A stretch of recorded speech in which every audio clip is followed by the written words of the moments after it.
10,000 metre की ऊंचाई पर उड़ते एक एयरप्लेन में एक छोटा कुत्ता पागलों की तरह पीछे के केबिन के दरवाजे पर भौंके जा रहा था। एयर होस्टेस को लगा कुत्ता बस यूं ही शोर मचा रहा है, लेकिन जैसे ही उसने दरवाजा खोलने का बटन दबाया, एक पल पहले तक चिल्ला रहा वो कुत्ता डर के मारे पूंछ दबाकर भाग गया। एयर होस्टेस कुछ समझ पाती इससे पहले ही अगले पल एक खौफनाक आवाज पूरे जहाज में गूंज उठी। इस अचानक आई आवाज ने आगे वाले हिस्से में सो रहे पूर्व यूएन इन्वेस्टिगेटर जेरी की आंखें खोल दी। एक बुरी बेचैनी लिए उसने धीरे से दोनों हिस्सों के बीच का पर्दा हटाया और जो नजारा सामने था वो उसकी सबसे बुरी कल्पना से भी भयानक था। पिछला पूरा हिस्सा जीती जागती नर्क बन चुका था। खतरा भांपते ही बाकी यात्रियों ने एक पल की देरी नहीं की। सब अपना अपना सामान उठाकर रास्ता बंद करने में जुट गए, लेकिन तभी गलत रखा एक बैग अचानक नीचे खिसक गया। यह आवाज किसी बम से कम नहीं थी। उसे सुनते ही पागल झोंबी उस पूरी दीवार पर टूट पड़े। कॉकपिट में से ये सब देख रहा को पायलट घबरा गया और बेल्ट खोलकर निकलने ही वाला था कि कैप्टन ने उसे रोक लिया। उधर वो कमजोर सामान की दीवार पूरी तरह ढह चुकी थी। झोंबी के घुसते ही उस तंग जहाज में चीखें गूंज उठी। जिंदा लोगों के पास भागने की कोई जगह नहीं थी। इसी आखिरी पल में जेरी को एक उम्मीद की किरण दिखी। हजारों मीटर ऊपर उड़ते जहाज में ग्रेनेड फोड़ना खुद अपनी मौत को बुलावा देना था, लेकिन सामने मौत को देखते हुए जेरी ने बिना हिचकिचाए ग्रेनेड की पिन खींच ली। अब सवाल था कि यह आखिरी दाम काम करेगा या नहीं, और आसमान में यह झोंबी तबाही आई कहां से। दरअसल यह सब शुरू हुआ 3 दिन पहले फिलाडेल्फिया की एक भीड़भाड़ भरी सुबह से। उस वक्त जेरी अपनी फैमिली के साथ जाम में फंसा हुआ था। ऊपर से फौजी हेलीकॉप्टर गुजर रहे थे। रेडियो पर पागल कुत्तों की बीमारी फैलने की अजीब खबरें आ रही थी। तभी एक सिपाही ने उनकी गाड़ी का शीशा तोड़ा और आगे निकल गया। इन्वेस्टिगेटर रह चुके जेरी को कुछ गड़बड़ लगने लगी। जैसे ही वो नीचे उतरा, आगे से एक भारी धमाका हुआ। इससे पहले कि वो कुछ समझता, पीछे से एक सिपाही आया और चिल्लाकर तुरंत गाड़ी में वापस जाने को कहा। लेकिन तभी एक बेकाबू भारी ट्रक तोप के गोले की तरह आया और उस सिपाही को गाड़ी समेत रौंदता चला गया। बिना रुके वो ट्रक पूरे जाम में तबाही मचाता रहा। ये नजारा देखते ही जेरी के दिमाग में खतरे की घंटी बज उठी। उसने किसी तरह जाम में से रास्ता निकाला, लेकिन इस तबाही के आगे एक इंसान की गाड़ी चलाने की काबिलियत कुछ नहीं थी। एक के बाद एक टक्करें हो रही थी और आखिरकार जेरी की गाड़ी भी ठुक गई। चारों किसी तरह बच तो गए, लेकिन सड़क का नजारा किसी बुरे सपने से कम नहीं था। जिधर भी नजर जाती उस भागती भीड़ में अनगिनत संक्रमित लोग थे। ये आम झोंबी नहीं थे। इनकी रफ्तार बोल्ट जैसी थी। पागल कुत्तों की तरह जो भी इन्हें मिले उसे काटते जा रहे थे। और इसी भागम भाग में जेरी ने अपनी आंखों से एक आदमी को कटते देखा और कटने के अगले बस 12 सेकंड में ही वो आदमी अपने हाथ पैरों को मरोड़ते हुए खड़ा हो गया, जो साफ तौर पर एक झोंबी में बदल चुका था। ये फैलाव की रफ्तार न सिर्फ किसी भी फिल्म में बल्कि असल दुनिया में भी हो तो आधी से ज्यादा इंसानी आबादी का सफाया तय था। झोंबी की यह सुनामी पूरी सड़क को निगलती जा रही थी। जेरी की फैमिली ने एक पड़ी हुई बड़ी गाड़ी उठाई और किसी तरह एक झोंबी को मारकर वहां से निकले और उस बुरे सपने से बाहर आ गए। लेकिन मुसीबत पीछा नहीं छोड़ रही थी। भागते हुए जेरी को पता चला कि पूरा शहर तबाह हो चुका है, और सबसे बुरा यह कि इसी वक्त उसकी बड़ी बेटी का दमा भड़क उठा। उनके पास अभी इसके लिए कोई दवाइयां भी नहीं थी। वह तुरंत गाड़ी लेकर पास के मार्ट में पहुंचे। वक्त बहुत कम था। दोनों ने एक एक बच्चा संभाला और अलग अलग दिशा में जरूरी सामान इकट्ठा करने निकल पड़े। तभी जेरी दवाई लेकर बाहर निकला ही था कि अचानक छोटी बेटी की चीख सुनाई दी। जेरी तुरंत उसके पास गया और देखा कि 2 बदमाशों ने मिलकर उसकी बीबी को पकड़ लिया है। वह उन पर चिल्लाया, लेकिन तभी एक बदमाश ने बंदूक निकाल ली। जेरी ने भी एक पल नहीं सोचा और सीधे गोली मारकर उसे वहीं ढेर कर दिया। लेकिन अभी दोनों ने चैन की सांस ली भी नहीं थी कि एक पुलिस वाला वहां आ धमका। जेरी ने हाथ ऊपर किए, लेकिन अगले ही पल उस पुलिस वाले ने जमीन पर पड़ी लाश को नजरअंदाज किया और खुद भी लूटपाट में शामिल हो गया। साफ था कि इस तबाही में कानून और इंसानियत दोनों खत्म हो चुके थे। जब घबराया हुआ जेरी का परिवार दुकान से बाहर निकला तो पता चला कि जिस गाड़ी से वो भागने वाले थे वो भी किसी और ने चुरा ली थी। जेरी को तुरंत एहसास हो गया कि रोड पर रहना सेफ नहीं है। वह तुरंत बीवी और बच्चों को लेकर पास की एक इमारत की तरफ भागा और साथ साथ यूएन के अपने दोस्त टेरी को फोन लगाया, जो अगली सुबह तक उन्हें रेस्क्यू करने आने वाला था। लेकिन उसके लिए उन्हें किसी ऊंची जगह तक पहुंचना जरूरी था। जल्द ही चारों एक ऊंची बिल्डिंग के नीचे पहुंच गए, लेकिन तभी एक झोंबी ऊपर से सीधे नीचे आ गिरा। उस धमाके की आवाज से आसपास के सारे झोंबी जाग उठे। सब लोग तुरंत इमारत के अंदर घुसे और दरवाजा बंद कर दिया, लेकिन तुरंत बाहर से जोरदार धक्के शुरू हो गए। सीढ़ियों से ऊपर की तरफ भागते हुए 7 मंजिल चढ़ने के बाद उन्हें एक जिंदा परिवार मिला। यह मेहरबान मैक्सिकन परिवार था जिसने जेरी की फैमिली को न सिर्फ अंदर लिया बल्कि अपना थोड़ा सा खाना भी बांटा। अगली सुबह जेरी ने उनसे भी साथ चलने की गुजारिश की, लेकिन घर के मर्द ने शुक्रिया कहकर मना कर दिया। जेरी ने भी जोर नहीं दिया। आगे की मुश्किलों के लिए उसने वहीं से जुगाड़ किया और एक तेज चाकू को टेप से क्लीनिंग मोप की डंडी पर बांधकर भाला बनाया और एक मोटी किताब को कलाई पर कसकर लपेट लिया ताकि झोंबी के काटने से बचा जा सके। चलने से पहले चारों ने एक रस्सी से खुद को एक दूसरे से बांध लिया ताकि भाग दौड़ में कोई बिछड़ न जाए, लेकिन जो डर था वही हुआ। ये लोग अभी निकले ही थे कि पीछे रुके उस मैक्सिकन परिवार पर झोंबी का हमला हो गया। उधर जेरी ने जैसे ही छत की तरफ जाने वाला दरवाजा खोला, एक झोंबी दहाड़ता हुआ सामने आ गया। उसने तुरंत भाले से उसे खत्म कर दिया, लेकिन बच्चों की चीखें सुनकर आसपास के झोंबी भी उनकी तरफ आने लगे। सब लोग सीढ़ियों से छत की तरफ जान लगाकर भागने लगे। ज़ॉम्बी की रफ्तार बहुत तेज थी। बीवी और बच्चों को वक्त देने के लिए जेरी ने बैग कैरन को थमाया और खुद सीढ़ियों पर रुककर उन्हें रोकने लगा। लड़ते हुए गलती से कुछ काला खून उसके मुंह में चला गया और अगले ही पल उसे लगा कि अब सब खत्म हो चुका है। तभी एक गोली की आवाज गूंजी। सामने देखा तो वो मैक्सिकन छोटा लड़का था जो किसी तरह बच गया था। उधर छत पर पहुंची कैरन ने भी तुरंत सिग्नल फ्लैशलाइट जला दी।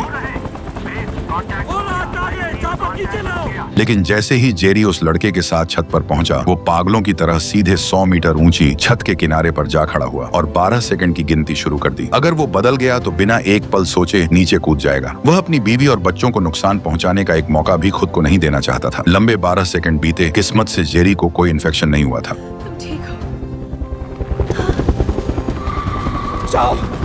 लेकिन खुशी मनाने का वक्त नहीं था, क्योंकि सीढ़ियों से ज़ॉम्बी की दहाड़ों की आवाज आने लगी थी। जेरी एक बार फिर रुक गया और बीवी, बच्चों और उस लड़के को पहले हेलीकॉप्टर में चढ़ाया। जब सैनिकों ने बंदूकें तान कर जेरी को कवर दिया तो एक बेहद दर्दनाक नजारा सामने था। सबसे आगे दौड़ता ज़ॉम्बी कोई और नहीं बल्कि वही मैक्सिकन आदमी था जिसने कल रात उन्हें जगह दी थी।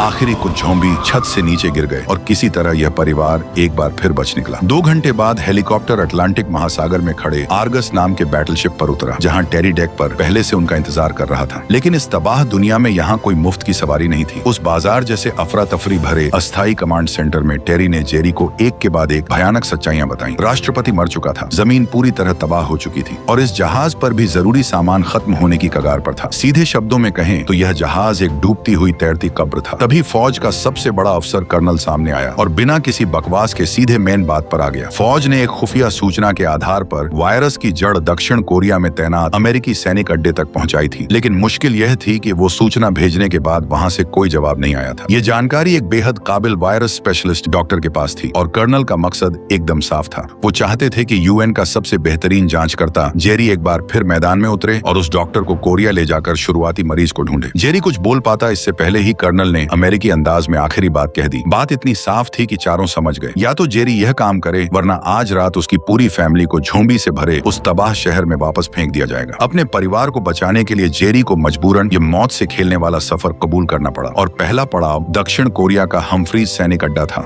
वही जगह जहां से वो खुफिया संदेश आया था। उड़ान के दौरान वो डॉक्टर जो अपनी काबिलियत पर बहुत भरोसा रखता था, पूरे रास्ते जेरी को अपनी थ्योरी समझाता रहा। उसने कहा कि प्रकृति के इस मौत के खेल की पहेली को सुलझाने का तरीका प्रकृति में ही छुपा होता है और हमें बस वही ढूंढना है, लेकिन यह आसान बिल्कुल भी नहीं होगा। डॉक्टर की यह बात पूरी फिल्म की सबसे अहम बात थी, लेकिन जिस शान से यह किरदार आया था उसके जाने का तरीका उतना ही हैरान करने वाला था। तूफानी रात में जहाज कोरियाई अड्डे पर उतरा। दरवाजा खुलते ही अंधेरे में ज़ॉम्बी आवाज सुनकर टूट पड़े। जिंदगी में हमेशा किताबों में रहने वाले उस डॉक्टर ने यह खूनी मंजर कभी नहीं देखा था। डर के मारे वो पलटकर भागने लगा, लेकिन जहाज की सीढ़ी पर पैर फिसल गया और बदकिस्मती से हाथ में पकड़ी बंदूक चल गई और एक ही गोली में वो खुद ही खत्म हो गया। उसी वक्त वहाँ के सैनिक बाहर आए और उनकी घनी गोलीबारी की आड़ में जेरी और बचे हुए लोग किसी तरह अड्डे के अंदर घुसे। थोड़ी देर बाद जेरी उस खुफिया संदेश में बताई जगह पर पहुंचा, लेकिन वहाँ का नजारा देखकर उसके पैरों तले जमीन खिसक गई, क्योंकि वहाँ कोई जिंदा मरीज नहीं था और न ही कोई वायरस का नमूना। वह पूरा कमरा बस राख से भरा था। सैनिकों ने बताया कि शुरुआत में वह एक भागा हुआ जवान था जिसने जांच करने आए डॉक्टर को काटकर मार दिया था और फिर पूरा अड्डा तबाह हो गया। वो खुफिया संदेश उसी डॉक्टर की आखिरी चेतावनी थी और सैनिकों ने वायरस को रोकने के लिए उस कमरे को शुरुआती मरीज समेत जला दिया गया था। यह सुनकर जेरी पूरी तरह निराश हो गया। वह वहां से निकल ही रहे थे कि तभी एक कोने में लोहे के पिंजरे में बंद एक अजीब आदमी खुद से बड़बड़ाता हुआ दिखा। पता चला यह CIA का एक पुराना एजेंट है जो हथियार बेचने के जुर्म में पकड़ा गया था। जेरी का जांच करता दिमाग तुरंत जाग गया। पहले उसे लगा जैसे यह बस एक लालची आदमी है,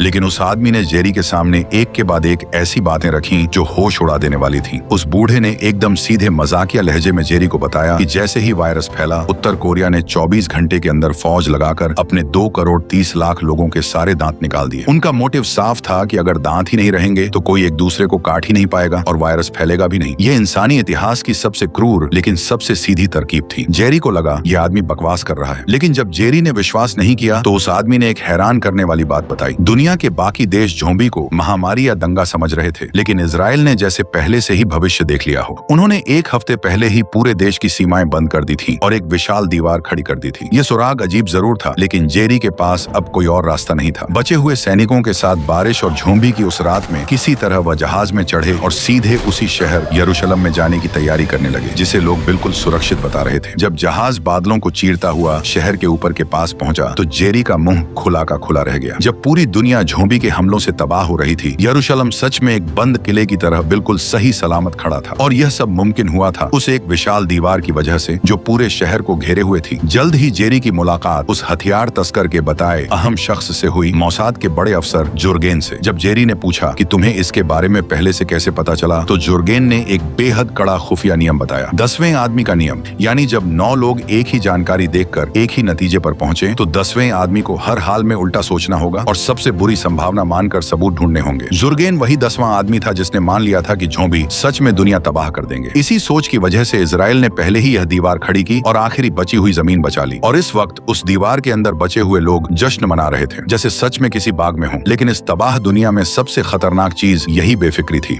दीवार के अंदर वाले भूल गए कि ये राक्षस शिकार कैसे करते हैं। दीवार के बाहर लाखों झोंबी पागल चींटियों की तरह उमड़ पड़े। उनमें कोई अक्ल नहीं थी, लेकिन वो एक दूसरे के ऊपर चढ़ते गए और देखते ही देखते उस कई मंजिल ऊंची दीवार के नीचे झोंबी का एक जीता जागता पहाड़ खड़ा हो गया। जेरी को खतरा समझ आ गया, लेकिन तब तक बहुत देर हो चुकी थी। जैसे ही पहला झोंबी दीवार के ऊपर से गिरा और भीड़ में जा पड़ा, वो दीवार जिसे भगवान का किला कहा जाता था पल भर में टूट गई। चंद सेकंड में ऊपर से झोंबी का एक झरना नीचे गिरने लगा। लोगों को फिर से वो पुराना खौफ याद आ गया। इसी अफरा तफरी में जुर्गेन ने अपनी महिला सैनिक को आखिरी ऑर्डर दिया कि जेरी को हर हाल में बाहर निकालो। इस भगदड़ में जेरी की नजर एक बेहद अजीब नजारे पर पड़ी। एक लड़खड़ाता बूढ़ा आदमी वहीं खड़ा था और उसके आसपास के पागल झोंबी उसे बिल्कुल नजरअंदाज कर रहे थे। लेकिन इतना सोचने का वक्त नहीं था। उधर पूरे सुरक्षित इलाके में झोंबी कई गुना तेजी से फैल रहे थे। भागते हुए एक तंग रास्ते में एक सैनिक को झोंबी ने अचानक हवा में उठा लिया। उस सैनिक ने खुद ही ग्रेनेड खींच लिया और आग की लपटों में अपनी जान दे दी। जल्द ही पूरी टीम एक गली में घिर गई। आगे पीछे दोनों तरफ झोंबी थे। मजबूरन वो पास की एक इमारत का दरवाजा तोड़कर अंदर घुसे और तभी जेरी को वो अजीब नजारा दोबारा दिखा। झोंबी की भीड़ के बीच एक लड़का था जिसकी तरफ कोई झोंबी देख तक नहीं रहा था। ये 2 बार का नजारा जेरी के दिमाग में कुछ जगाने लगा, लेकिन उसके पास सोचने का एक पल भी नहीं था। झोंबी ने दरवाजा तोड़ दिया और टीम कोने में दब गई।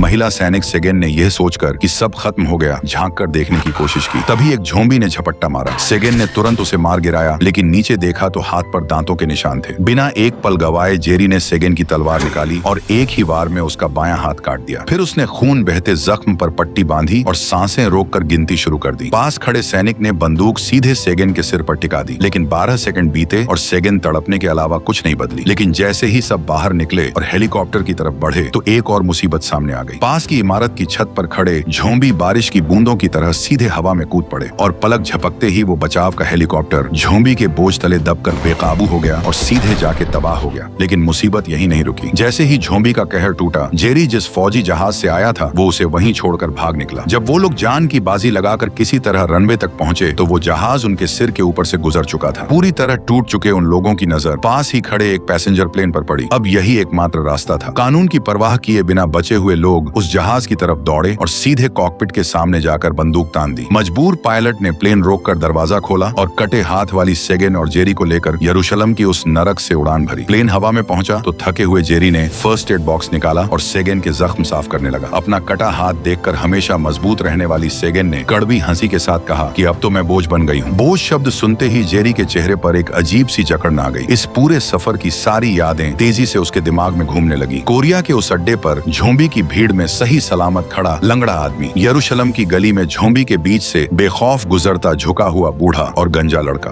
और इस सफर में सुनी वो बातें जो अब तक कानों में गूंज रही थीं। उस पल जेरी को सब समझ आ गया। उस पागल लेकिन शायद पूरी इंसानियत को बचाने वाले अंदाजे को परखने के लिए उसने तुरंत कॉकपिट का दरवाजा खटखटाया। जेरी का प्लान सुनकर पायलट ने बिना एक पल सोचे रास्ता बदल दिया और वेल्स के कार्डिफ हवाई अड्डे की तरफ पूरी रफ्तार से बढ़ गया। किसी को नहीं पता था कि वहाँ का WHO का केंद्र अभी भी चालू है या नहीं, लेकिन यह दांव लगाना जरूरी था। 6.5 घंटे बाद जहाज वेल्स की हवा में पहुंचा, लेकिन तभी नीचे केबिन में एक छोटा कुत्ता अपनी मालकिन की टांग छोड़कर नीचे के दरवाजे पर जोर जोर से भौंकने लगा। और इसी कुत्ते की असामान्य हरकत ने वो सब शुरू कर दिया जो इस कहानी की शुरुआत में हुआ था। और एक जोरदार धमाके के साथ उस तूफानी हवा ने जहाज को चीर दिया और जो झोंबी अभी तक पंजे फैलाए थे वो उस जबरदस्त खिंचाव में खिड़की से बाहर चले गए। लेकिन इस आखिरी दाम की कीमत भी चुकानी पड़ी। जहाज पूरी तरह बेकाबू हो गया और आखिरकार वेल्स के जंगल में जा गिरा।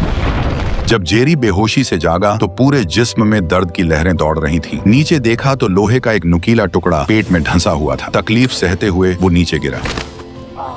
किस्मत से कटे हाथ वाली सेगेन भी बच गई थी। दोनों एक दूसरे का सहारा लेकर उस जंगल में पायलट की बताई दिशा में बढ़ने लगे। काफी देर बाद वो WHO केंद्र के दरवाजे पर पहुंचे। इतने लंबे सफर के बाद जेरी वहीं ढेर हो गया। जब आंखें खुली तो पूरे 3 दिन बीत चुके थे। पेट का जख्म सिल दिया गया था, लेकिन वो बिस्तर से बंधा हुआ था। सामने 2 अजनबी उसका सैटेलाइट फोन लिए उससे पूछताछ कर रहे थे। जेरी ने बिना देर किए UN के ऑफिसर टेरी का नंबर मिलाने को कहा, लेकिन फोन पर जो खबर मिली उसने जेरी का खून खौला दिया। उसके बहुत दिनों तक गायब रहने की वजह से कर्नल ने मान लिया था कि वो मर गया, और जो काम नहीं आ सकता उसकी फैमिली को जहाज पर रखने की कोई जरूरत नहीं समझी जाती। बीवी और बच्चों को बेरहमी से जहाज से उतार दिया गया और कनाडा के बर्फीले रिफ्यूजी कैंप में भेज दिया गया। यही अमेरिकी तरीका था, लेकिन उनसे मिलने के लिए पहले जिंदा रहना था। गुस्सा पीकर जेरी ने यह बात निगल ली। थोड़ी बातचीत के बाद उसे इमारत के अंदर मुख्य लेबोरेटरी में ले जाया गया। वहाँ बचे हुए सभी वैज्ञानिकों के सामने जेरी ने अपना वो पागलपन भरा, लेकिन शायद दुनिया को बचाने वाला अंदाजा रखा। उसका मानना था कि यह वायरस दरअसल एक बेहद चुनिंदा शिकारी है। ये सिर्फ तंदुरुस्त इंसानों को निशाना बनाता है। जो पहले से किसी गंभीर बीमारी में हो या जिसके जिस्म में कोई कमी हो, उसे यह बिल्कुल नजरअंदाज कर देता है। और यही वो छुपा हुआ जवाब है जो कुदरत ने इंसानों के लिए छोड़ा है। ये सुनकर पूरे कमरे के वैज्ञानिक एक दूसरे का मुंह देखने लगे। इस जहर से जहर को काटने का तरीका थ्योरी में बिल्कुल सही लग रहा था, लेकिन सबसे बड़ी मुश्किल यह थी कि उनके पास इस वक्त काम का एक भी वायरस का नमूना नहीं था। सारे खतरनाक नमूने पहले से तबाह हो चुके बी हिस्से में रखे थे, जहाँ 80 से ज्यादा झोंबी कब्जा जमाए बैठे थे। इसका मतलब था कि उस अनजान अंदाजे को परखने के लिए किसी को उस मौत की जगह में घुसकर जान जोखिम में डालकर नमूने लाने होंगे। और एक बार फिर यह काम जेरी ने अपने सिर ले लिया। उसके साथ कटे हाथ वाली सेगेन और एक डॉक्टर भी गए। तीनों ने किताबों और टेप से अपनी कलाइयां लपेटी और हाथों में लोहे की रोड और कुल्हाड़ी लेकर उस मौत के कुएं में उतर गए। तीनों भूतों की तरह झोंबी की आंखों के सामने से गुजरते रहे, लेकिन नमूनों के कमरे के आखिरी मोड़ पर डॉक्टर की लोहे की रोड गलती से टकरा गई। उस कान फाड़ू आवाज ने आसपास के झोंबी जगा दिए और पल भर में वो उन तीनों की तरफ दौड़ पड़े। इस आखिरी पल में जेरी ने खुद पीछे रुकने का फैसला किया। वो सीढ़ियों की रेलिंग पर जोर जोर से रोड मारने लगा। बोतलें और शीशियां देखकर उसने जो भी हाथ लगा सब बक्से में भर लिया, लेकिन जाने लगा तो सामने शीशे के दरवाजे के बाहर एक झोंबी खड़ा था और यही एकमात्र रास्ता था। अब सामने झोंबी और हाथ में अनजान नमूने थे। जेरी को एक ही रास्ता दिखा और उसने उन अनजान नमूनों में से कोई एक का इंजेक्शन खुद को ही लगाने का फैसला किया। इंजेक्शन लगाने से पहले जेरी ने एक आखिरी मैसेज अपनी फैमिली के लिए लिख दिया, फिर बिना हिचकिचाए एक पूरी अनजान दवाई सीधे अपनी बाह में उतार दी। 1 घंटे के बाद जेरी नमूनों का बक्सा उठाकर शीशे के दरवाजे के सामने आया और दरवाजा खोल दिया। झोंबी सीधे उसके चेहरे तक आया। उसने जेरी को सूंघा और अपने दांत किटकिटाने लगा और 2.5 सेकंड बाद झोंबी ने मुंह फेर लिया। यह दांव भी जेरी जीत गया था, लेकिन यह साबित भी करना था। जेरी ने पास की वेंडिंग मशीन के सामने रुककर एकदम इत्मीनान से एक ठंडी कोल्ड ड्रिंक निकाली और रिलैक्स होकर पीने लगा। फिर मशीन का दरवाजा खोलकर सारी कोल्ड ड्रिंक्स फर्श पर गिरा दी।